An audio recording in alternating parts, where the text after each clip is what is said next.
Hello friends, welcome to my YouTube channel Jagdeep Barthwal biology tutorial. And आज इस video में हम पढ़ने वाले हैं क्लास 10th का एक chapter number 8, that means how to organisms reproduce. और इस वीडियो में हम लोग पढ़ेंगे रिप्रोडक्शन की definition and types of reproduction. तो चलिए स्टार्ट करते हैं। चलिए पहले देख लेते हैं हमारी एनसीईआरटी क्या कह रही है। चैप्टर के स्टार्टिंग में अगर आप देखें, एक पैराग्राफ दिया गया है और उसमें कुछ क्वेश्चन पूछे गए हैं। सो कहा है इन्होंने, before we discuss the mechanisms by which organisms reproduce, let us ask a more basic question, why do organisms reproduce. बोला इससे पहले कि हम ये जाने कि कौन सी मैकेनिज्म से, किस तरीके से आपका ऑर्गेनिज्म रिप्रोड्यूस करता है, हमें यह जानना ज्यादा आवश्यक है कि ये ऑर्गेनिज्म रिप्रोड्यूस कर क्यों रहा है।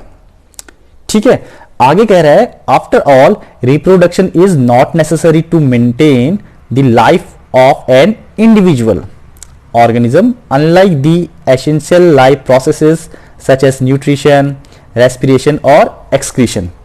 अब ये कह रहा है कि यार रिप्रोडक्शन इतना जरूरी तो है नहीं कि हम लाइफ को मेंटेन करने के लिए या जीवन जीने के लिए किसी ऑर्गेनिज्म के, जैसे कि हमारी और लाइफ प्रोसेसेस जरूरी हैं। हमारी बॉडी में बहुत सारी लाइफ प्रोसेसेस चल रही हैं, जैसे आपका न्यूट्रिशन चल रहा है, रेस्पिरेशन चल रहा है, एक्सक्रीशन चल रहा है, और ये सारी ही लाइफ प्रोसेसेस काफी ज्यादा जरूरी होती हैं जीवन के लिए इन कंपैरिजन टू रिप्रोडक्शन।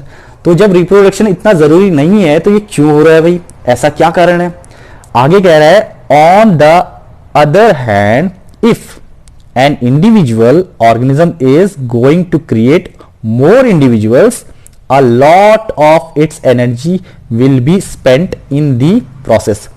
बोला आगे अगर देखें हम तो एक इंडिविजुअल अगर दूसरे इंडिविजुअल को क्रिएट कर रहा है या अपने जैसा इंडिविजुअल ही प्रोड्यूस कर रहा है तो उसमें काफी ज्यादा हमारी एनर्जी लगती है, एनर्जी खप जाती है। तो जब इतनी ज्यादा एनर्जी लग रही है तो भैया ये रिप्रोडक्शन की प्रोसेस क्यों हो रही है, ये क्वेश्चन भी लाजमी है पूछना। ठीक है, so why should an individual waste energy on a process it does not need to stay alive. तो बोला हम ऐसी प्रोसेस में अपनी एनर्जी क्यों वेस्ट कर रहे हैं, कोई ऑर्गेनिज्म अपनी एनर्जी क्यों वेस्ट कर रहा है उस प्रोसेस में जो जरूरी है ही नहीं जीवन जीने के लिए।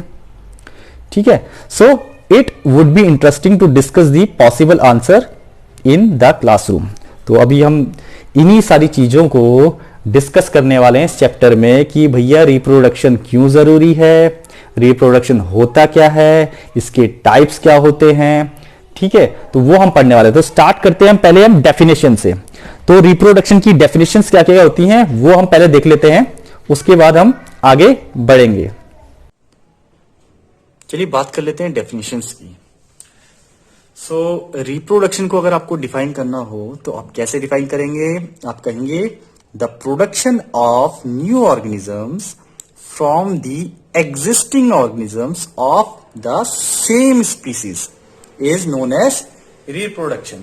यानी यहां पे प्रोडक्शन हो रहा है किसका, न्यू ऑर्गेनिजम्स का, किससे, एग्जिस्टिंग ऑर्गेनिज्म से, यानी कि जो ऑर्गेनिजम्स पहले से ही प्रेजेंट है, of the same species, species भी सेम होनी चाहिए, उसको हम रिप्रोडक्शन कहते हैं।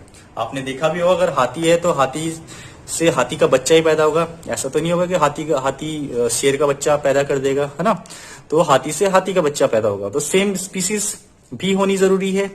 ठीक है, या हम इसको ऐसे भी डिफाइन कर सकते हैं, reproduction is a biological process of formation of new offsprings from the pre existing organisms.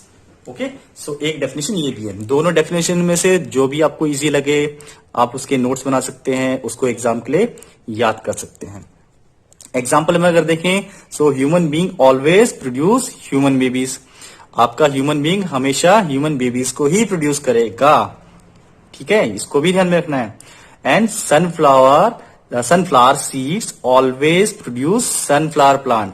So sunflower seed से अगर हम उसको लगाएंगे और वो जर्मिनेट होगा तो उससे हमें सनफ्लावर ही मिलेगा। और ये भी आपको ध्यान रखना है कि आपको पता है रिप्रोडक्शन बहुत जरूरी प्रोसेस है। अगर हम चाहते हैं कि कोई पर्टिकुलर स्पीसीज है वो सरवाइव करे अर्थ पे, सो रिप्रोडक्शन बहुत जरूरी होता है। सो सर्वाइवल ऑफ स्पीसीज के लिए भी आपका रिप्रोडक्शन बहुत जरूरी है। 2 पॉइंट मैं आपको बता रहा हूं जो काफी इंपॉर्टेंट है, आपको ध्यान में रखने हैं।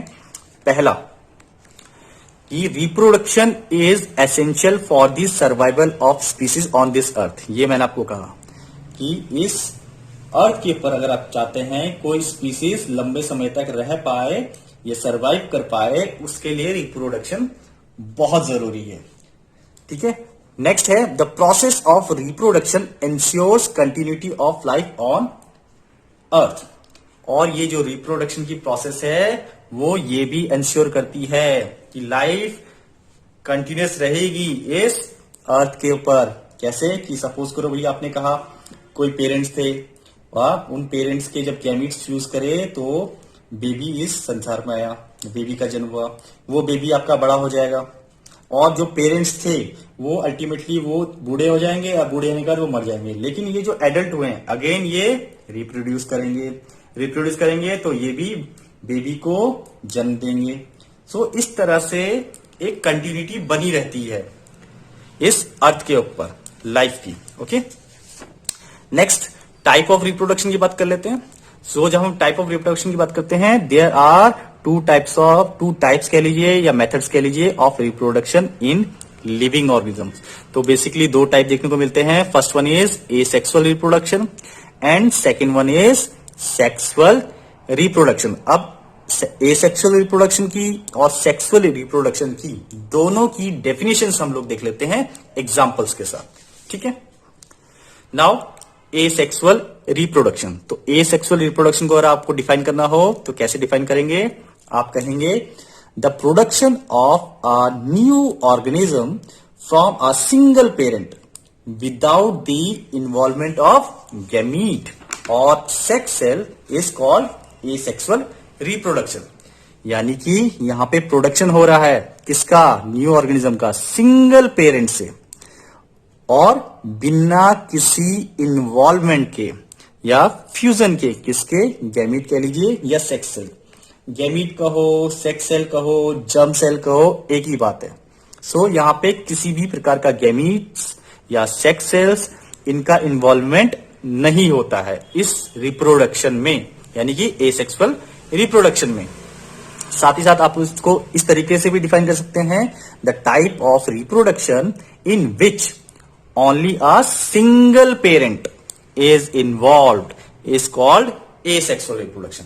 यानी कि इस टाइप की रिप्रोडक्शन में सिंगल पेरेंट इन्वॉल्व रहता है। ठीक है, एग्जाम्पल में ले सकते हैं हम binary fusion in amoeba, budding in hydra. So binary fusion in amoeba, budding in hydra, regeneration in planaria, ऐसे ही काफी सारे एग्जाम्पल हैं हमारे एसेक्सुअल रिप्रोडक्शन के। हालांकि हम आगे आने वाले वीडियो में इन सब को विस्तार से पढ़ने वाले हैं। अब आगे बढ़ते हैं सेक्सुअल रिप्रोडक्शन में।